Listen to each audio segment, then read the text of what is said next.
આજે મહાત્મા ગાંધીની 155મી જન્મ જયંતિ મનાવી રહ્યો છે। આ અવસરે સરકાર અને ગાંધીવાદી સંસ્થા તરફથી અનેક કાર્યક્રમ આયોજિત કરાય છે। સફાઈથી લઈને અહિંસાના પાઠ સુધી અલગ અલગ રીતે લોકો બાપુને યાદ કરતા હોય છે। પરંતુ શું તમે જાણો છો કે બાપુ તેમના જન્મદિવસે શું કરતા હતા અને કેવી રીતે મનાવતા હતા? ગાંધી જયંતિ મહાત્મા ગાંધીના જન્મદિવસે દર વર્ષે 2 ઓક્ટોબરના રોજ ઉજવવામાં આવતી વાર્ષિક ઉજવણી છે। આ દિવસને આંતરરાષ્ટ્રીય અહિંસા દિવસ તરીકે પણ મનાવવામાં આવે છે।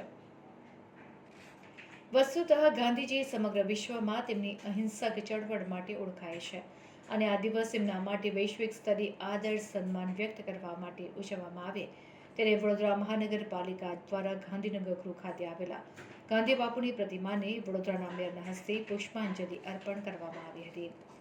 આ કાર્યક્રમમાં ડેપ્યુટી મેયર, સમિતિના ચેરમેન, પૂર્વ મેયર, સયાજગંજ વિધાનસભાના ધારાસભ્ય, પાલિકા દંડક, વિપક્ષી નેતા સાથે જ નગરસેવકોએ ગાંધી બાપુની પ્રતિમાને પુષ્પાંજલિ અર્પણ કરી હતી।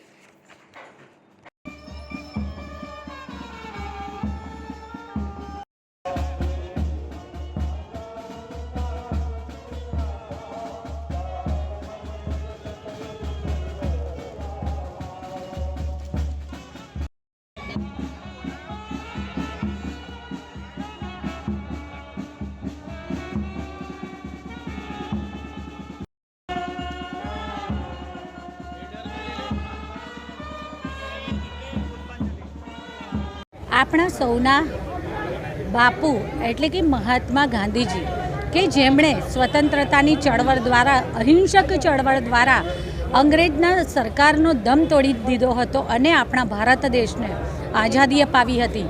સત્ય અને અહિંસાના માર્ગે આઝાદી અપાવી હતી। તેમના આદર્શો આજના જીવનમાં પણ સૂચક છે અને આપણા સૌના માટે પથદર્શક અને પ્રેરણાદાયી રહ્યા છે। જ્યારે તેઓ વિદેશમાં હતા ત્યારે પોતે પણ રંગભેદના કાયદાનો એ ભોગ બન્યા હતા અને તે સમયે વિદેશમાં પણ તેમને અવાજ ઉઠાવ્યો હતો। ગાંધી બાપુ કે જેમના આદર્શો છે સત્ય, અહિંસા અને ભેદભાવ વગરનું જનજીવન, તેમણે આઝાદીની ચળવળને ખરા અર્થમાં જન આંદોલન બનાવી દીધું હતું અને સૌએ પોતે જ્યાં છે ત્યાંથી આઝાદીની લડત ચોક્કસ લડી શકે છે। પછી તે પોતાનું સ્વદેશી વસ્તુનો ઉપયોગ હોય કે પછી ભવિષ્યના ભારતના સર્જન માટે પોતાના બાળકને સારું શિક્ષણ અપાવવાનું હોય। સ્વચ્છતાને તેમને ખૂબ જ મહત્ત્વ આપ્યું હતું અને સ્વચ્છતાના, શાંતિના અને સત્યના આગ્રહી પણ હતા। તેમને રાષ્ટ્રપિતાનું બિરુદ પણ મળ્યું છે।